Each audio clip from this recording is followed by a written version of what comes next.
এর জন্য কেউ কেউ আছে বলে যে শবে বরাত নাই, শবে কদর নাই, আছে না? এরকম লোক আছে না? ফতোয়াবাজি করে শবে বরাত নাই, শবে কদর নাই, জানাজার পরে দোয়া নাই। আমি বলবো আপনার কথাই আমি মানলাম, নাই, ঠিক আছে বা নাই। এই আমার দিকে,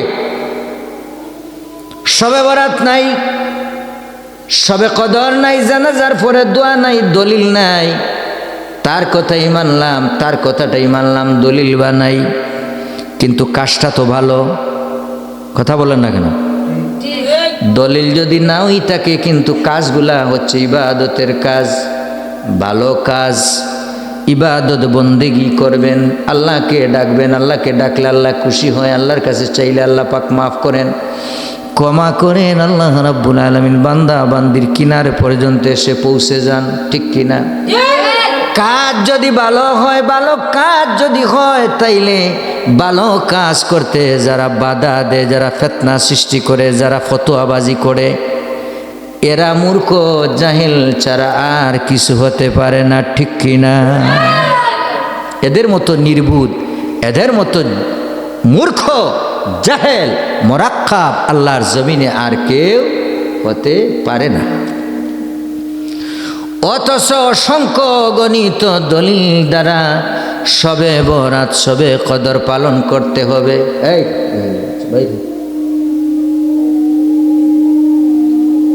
অথচ অসংখ্য গণিত দলিল দ্বারা শবে কদর, শবে বরাত আপনি পালন করতে হবে। আল্লাহ রাব্বুল আলামিন এই দিনে মানুষকে ঘোষণা করে করে বান্দা বান্দিকে মাফ করেন। সুবহানাল্লাহ। আমি একটা ঘটনা বলবো। বনি ইসরাইলের একজন উম্মত, তার নাম হলো সামউন। নাম কি? খুব খেয়াল, গুরুত্বপূর্ণ কথা।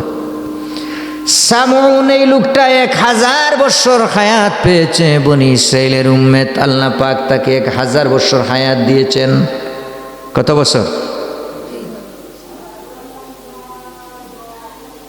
কত বছর হায়াত দিয়েছেন? 1000 বছর আল্লাহ পাক বনি ইসরাইলের উম্মতকে আল্লাহ রাব্বুল আলামিন হায়াত দিয়েছেন। 1000 বছর যদি কোনো লোক হায়াত পায়, তাইলে লোকটা কত বড় বেশি ইবাদত বন্দেগি করতে পারে, ঠিক কিনা? কিন্তু আমরা তো এত লম্বা হায়াত পাবো না, এত দিন আমরা বাঁচবো না। আমরা 50, 30, 40 বছর গেলেই শেষ, হায়াতের দৌড় শেষ, ঠিক কিনা? নবী পাক নবীজি বলেছেন, নবীজির হাদিস, আমার উম্মতেরা থাকবে দুর্বল, তারা হায়াত পাবে কম, তারা বাঁচবে কম। আমাদের হায়াত থাকবে কম, কিন্তু কাজ হবে আমাদের বেশি, মজুরি দিবেন আল্লাহ পাক বেশি। সুবহানাল্লাহ। কর্ম করব কম, বেনিফিট দেওয়া হবে বেশি। কর্ম করব কম, সওয়াব দেওয়া হবে বেশি। বলুন সুবহানাল্লাহ।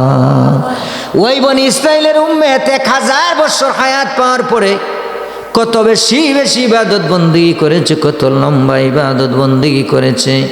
ওই ঘটনাটা নবীজি পরবর্তী সময়ে যখন মসজিদে নববীতে এইভাবে সাহাবীদেরকে নিয়ে একত্রিত হয়ে তিনি আলোচনা করতেছেন, ওয়াজ নসিহত করতেছেন, ঘটনাক্রমে তিনি এই আলোচনাটা করলেন, রে আমার সাহাবীরা, বনি ইসরাইল উম্মতেরা 1000 বছর হায়াত পাইতো, 100 বছর তারা হায়াত পাইতো। কত বেশি বেশি লম্বা লম্বা ইবাদত বন্দেগি তারা করেছে। সুবহানাল্লাহ। এই ঘটনাটা নবীজি যখন সাহাবীদের সামনে পেশ করলেন, নসিহতের মধ্যে আলোচনা করলেন, উপস্থিত সাহাবীদের মধ্যে হযরত আলী রাদিয়াল্লাহু তাআলা আনহু এই ঘটনাটা শুনে তিনি ক্রন্দন শুরু করে দিলেন। আল্লাহু আকবার বলেন। তিনি কান্না শুরু করে দিলেন, অজর দানায় কান্না শুরু করে দিলেন। নবীজি বললেন, আলী তুমি কেন রে কান্না করতেছো, কি হয়েছে?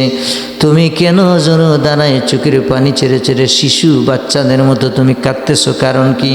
হযরত আলী রাদিয়াল্লাহু তাআলা আনহু ডাক দিয়ে বললেন, ইয়া রাসূলুল্লাহ, হে হাবিবাল্লাহ, আমরা তো আপনার উম্মতে তো লম্বা হায়াত পাবো না, 1000 বছর হায়াত আমরা পাবো না নবীজি গো, তাইলে আমরা এত বেশি বেশি ইবাদত বন্দেগি আমরা কিভাবে করব?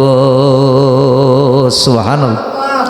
ইয়া রাসূলুল্লাহ, ইয়া হাবিবাল্লাহ, এজন্য আমি আলী কেঁদে ফেলেছি। না জানি বনি ইসরাইলের উম্মতেরা 1000 বছর 100 বছর হায়াত পেয়ে তারা কত বেশি বেশি ইবাদত বন্দেগী করেছে। নবী গো, আমরা তো এত লম্বা হায়াত পাবো না, তাইলে আমাদের অবস্থা কি হবে? আমরা আল্লাহ পাককে কিভাবে খুশি এবং রাজি করব? আমরা তো এত দিন পর্যন্ত বেঁচে থাকবো না। ইয়া রাসূলুল্লাহ, সুবহানাল্লাহ।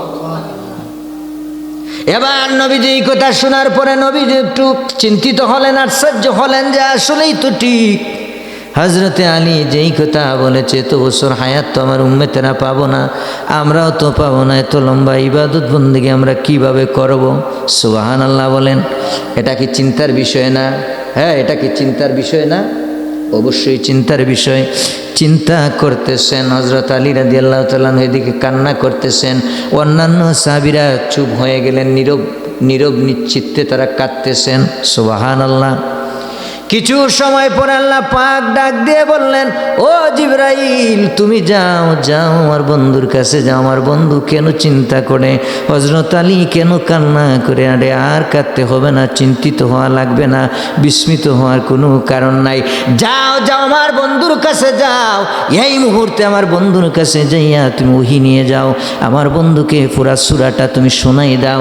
আমার বন্ধুর কাছে যাও রে জিবরাইল, যাও, যাইয়া আমার বন্ধুকে বলো আমার বন্ধু যেন না কান্দে, আলী যেন না কান্দে, তারা যেন চিন্তিত না হয়। বনি ইসরাইলের উম্মতেরা 100 বছর হায়াত পেয়ে তারা যত নেক কামাই করেছে, যত ইবাদত বন্দেগী করেছে, আমি রাব্বুল আলামিন ওয়াদা দিলাম, কথা দিলাম, প্রতিশ্রুতি দিলাম, আমার বন্ধুর উম্মতেরা যদি একটা রাত ঠিকমতো ইবাদত বন্দেগী করতে পারে, কিছু কিছু সময় আমি আল্লাহ রাব্বুল আলামিন এদেরকে দান করব। তারা যদি সঠিকভাবে ওই রাত্রি ওই সময়গুলো ইবাদত বন্দেগীর মধ্যে সময়টুকুন অতিবাহিত করতে পারে, সময়টুকুন কাটাতে পারে, রে জিবরাইল আমার বন্ধুকে যাইয়া বলে দাও, বনি ইসরাইলের উম্মতেরা 100 বছর হায়াত পেয়ে, 1000 বছর হায়াত পেয়ে যত নেক তারা কামাই করেছে, তার চাইতে আমি এমন সময় আছে, এমন রাতও আছে, ওই তারা 100 বছর হায়াত পেয়ে, 1000 বছর হায়াত পেরে যে নেক তারা কামাই করেছে, তার চাইতে 1000 গুণ বেশি সওয়াব আমি আল্লাহ রাব্বুল আলামিন আমার বন্ধুর উম্মতদেরকে দিয়ে দিব। আল্লাহু আকবার, আল্লাহু আকবার।